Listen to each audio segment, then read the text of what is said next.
Love, joy, and peace are deep states of being, or rather, three aspects of the state of inner connectedness with being. As such, they have no opposite.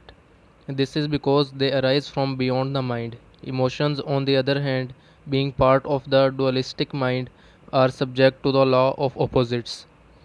This simply means that you cannot have good without bad. So, in the unenlightened mind identified condition, what is sometimes wrongly called joy is the usually short lived pleasure side of the continuously alternating pain pleasure cycle. Pleasure is always derived from something outside you, whereas joy arises from within. The everything that gives you pleasure today will give you pain tomorrow, or it will leave you. So, its absence will give you pain. And what is often referred to as love may be pleasurable and exciting for a while, but it is an addictive clinging, as extremely needy condition that can turn into its opposite at the flick of a switch. Many love relationships, after the initial euphoria has passed, actually oscillate between love and hate, attraction and attack. Real love does not make you suffer. How could it? It does not suddenly turn into hate, nor does real joy turn into pain. As I said, even before you are enlightened, before you have freed yourself from your mind, you may get glimpses of true joy, true love, or of a deep inner peace, still but vibrantly alive. These are aspects of your true nature, which is usually obscured by the mind.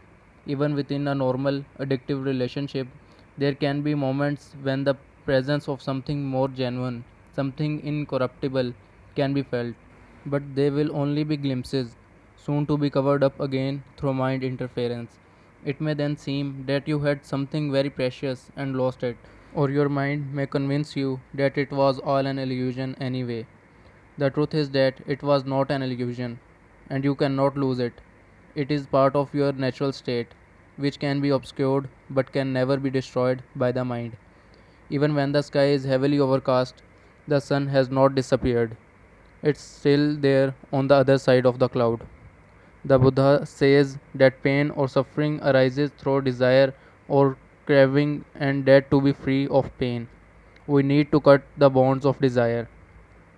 All cravings are the mind seeking salvation or fulfillment in external things, and in the future as a substitute for the joy of being. As long as I am my mind, I am those cravings, those needs, wants, attachments, and aversions, and apart from them, there is no I except as a mere possibility, an unfulfilled potential, a seed that has not yet sprouted.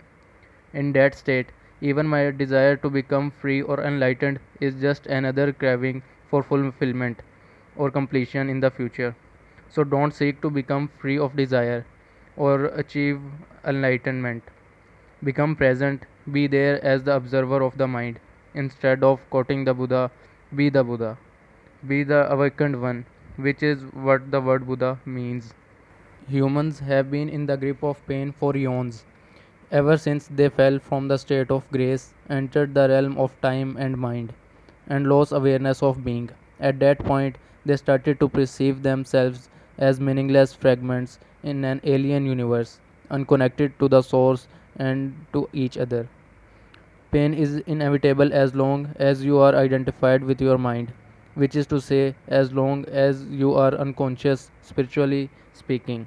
I am talking here primarily of emotional pain, which is also the main cause of physical pain and physical disease.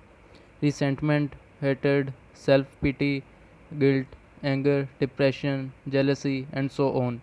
Even the slightest irritation are all forms of pain, and every pleasure or emotional high contains within itself the seed of pain, its inseparable opposite, which will manifest in time.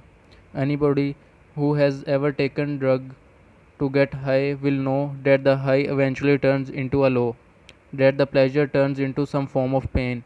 Many people also know from their own experience how easily and quickly an intimate relationship can turn from a source of pleasure to a source of pain.